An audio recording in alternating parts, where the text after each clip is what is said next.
DCFAYGOGUY t-shirts are now available. Link is in the description. Pretty cool little badge there. Welcome to the underground. I've had some new satellite views on M&E. I may or may not make a video about it, but I've kind of satellite everything after last year, and I've kind of come to a new realization or a new outlook on M&E and the whole situation.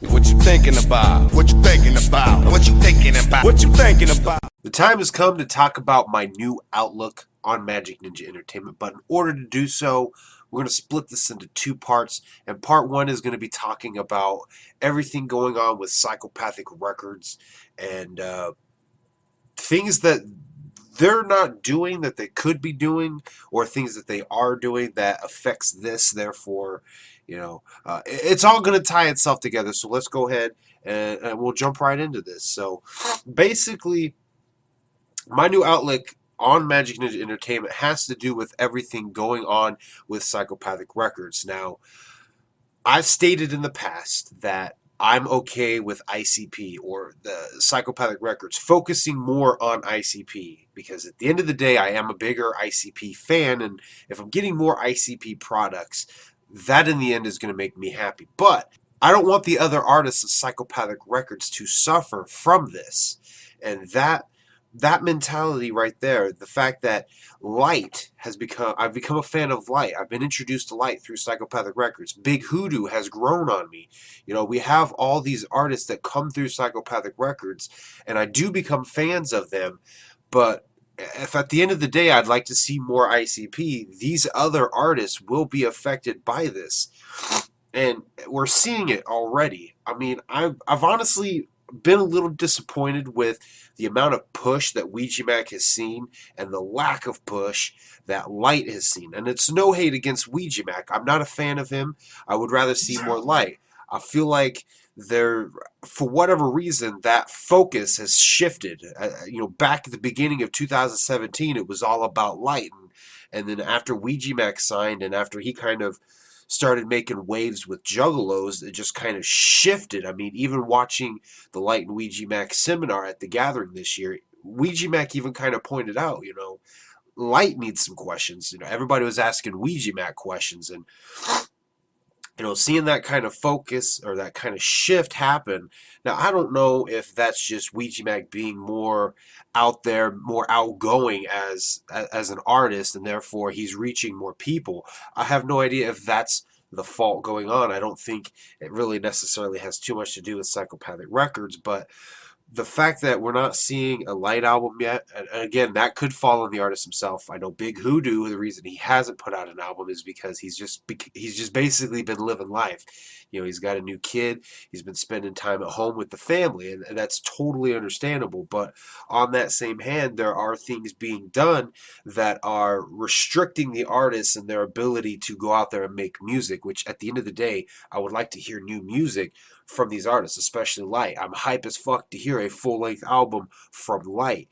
And a big case in point is the UGA thing, the Anomaly 88. The Thanos track was supposed to originally have Light on it, and he basically got contractually blocked from doing that. And that bothered me, because the beef, the ill feelings that are going on between the labels, it's affecting more people than it should. Light never should have been stopped from being on that track. Light never should have not had that ability to go do it. I mean, I love the fact that ABK is able to go on tour right now with Blaze, and I would love to see more tours like that happen. And I know I've said it in the past.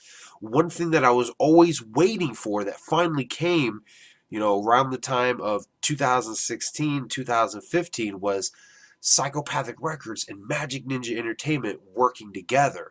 These two entities, I wanted to see them do more things together, and this rift, this shift has basically broken those two apart. And now the bitter feelings are so much of a barrier that I don't think we'll ever see that happen. I mean, look at how quickly so many people turned on Alazul Ilu. There were a lot of fans that were basically like, well, fuck you guys, you sold out, you signed with Twisted. And I think that sucks. That really, truly fucking sucks that that is the state right now of the Juggler world. Is an artist can't go sign to a label that's going to help push them without basically losing half their fan base or more. That's just a shitty situation of where we're at. I, and I know this is I've kind of gotten off topic. This is more about the fans at this point. But Psychopathic Records, they have artists there that can grind. I mean, ABK's Shapeshifter, from what I've gathered and from what most of us have been able to gather, the reason why it's not being put out is because of the production that was done on the album by Young Wicked. They basically want ABK to go back and redo the album, and he doesn't want to. He wants it released the way it is, and I fully agree. Release the album the way it is. And if they don't want to put it out through Psychopathic Records, then give him the rights to that album and let him release it through Native World Inc. I want to hear this fucking album. I want to hear the final product of what's being put out. There's different things like that. That's like why they just, to me, they don't seem like good business moves. And it's very restricting. And I know I'm probably going to get Twisted fans. I'm probably going to get Chuck Reeves in the comments saying, this is exactly the point. This is why I fucking hate Psychopathic. This is exactly why I hate fucking Big Daddy Jay Bruce or whatever the fuck Chuck likes to call Jay these days. But there's things they're doing on their end that has me kind of scratching my head like, why are we not doing it differently? Why are we not doing it like this? So I'm at that point, where I would like to see Psychopathic Records basically become what it used to be, where it was just kind of just ICP.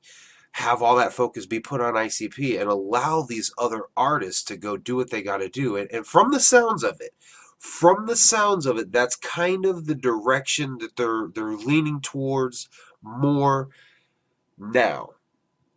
I mean, a few years ago at the gathering, they had said they're going to focus more on ICP, and they didn't. And 2015 was a good year for Insane Clown Posse. We had Lost, we had Found, we had the Outtakes, we had the Phantom Extra Spooky. All of that was all a year after getting the first 6 box set, which also had the House of Wax EP. So right there, that alone was 5 albums from ICP within a year. And that was a big year where I was like, fuck yeah, dude, this is what I want to see more of. I want to see more ICP come out. But I don't want it to be at the cost of the other artists. So at that point, it's kind of like, I know how I felt about Boondocks leaving. I know that I was bitter, and I took it as like disrespect that he went and signed with Magic Ninja Entertainment. It took CPN putting it in perspective of what he put in perspective for me. It's like having a homie that you work with, you leave and you go start your own business, and then you're like, hey man, you want to come work for me now? Exactly the kind of situation. And when he put it in that perspective, I was like, I can't hate Boondocks for that. If I was given that opportunity to have a work buddy who starts his own business, I'd probably do the same thing. The whole Young Wicked thing. Yeah, he was kind of biting into forbidden fruit he shouldn't have, but to kind of completely blackball him and not let him do music, if he's wanting to go do music and he goes to a competitor, as much as ironic as it was that happened the way it did after he had already said he would never do it a year before, I mean, you got to go make money. You got to go work, and if where you're at's not allowing you to do so, I can't hate on Young Wicked for doing what he did. I can call that you fucked up Card on what he did sleeping with Samantha, but on the same hand, Samantha was a grown adult as well. So when that situation comes about, he did what he did that was best for him and ultimately going to be best for his family. So as far as that goes, him signing to Magic Ninja Entertainment at first, again, there was those sour feelings, there was those sour emotions, but I've gotten over them. And now I'm to the point now, I know ABK wouldn't because he's got his own label going on, but let's just say by chance Light ends up signing over to Magic Ninja Entertainment. If it means more Light albums, I'm down for it. So basically, that's going to kind of conclude part 1 is Psychopathic Records has these means. They've got Shapeshifter that they're sitting on. They could put more focus into Light and help push him a little bit more. It's hard to do. It's a different game than it was 10, 20 years ago.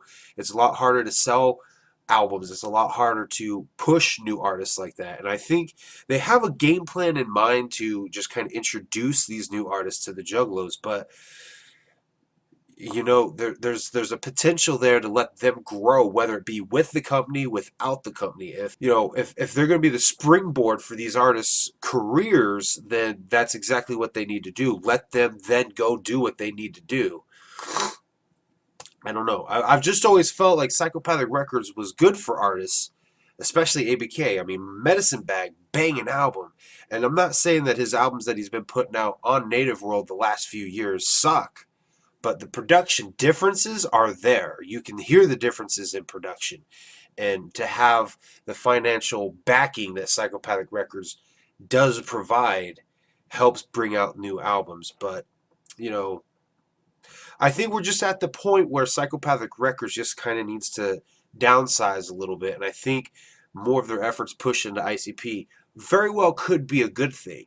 And that's where Magic Ninja Entertainment comes in a good play for these artists now that need somewhere to really grow. So that's going to end part one. Stick around for part two. Thank you guys for watching. Leave your thoughts down below, and I'll see you guys next time.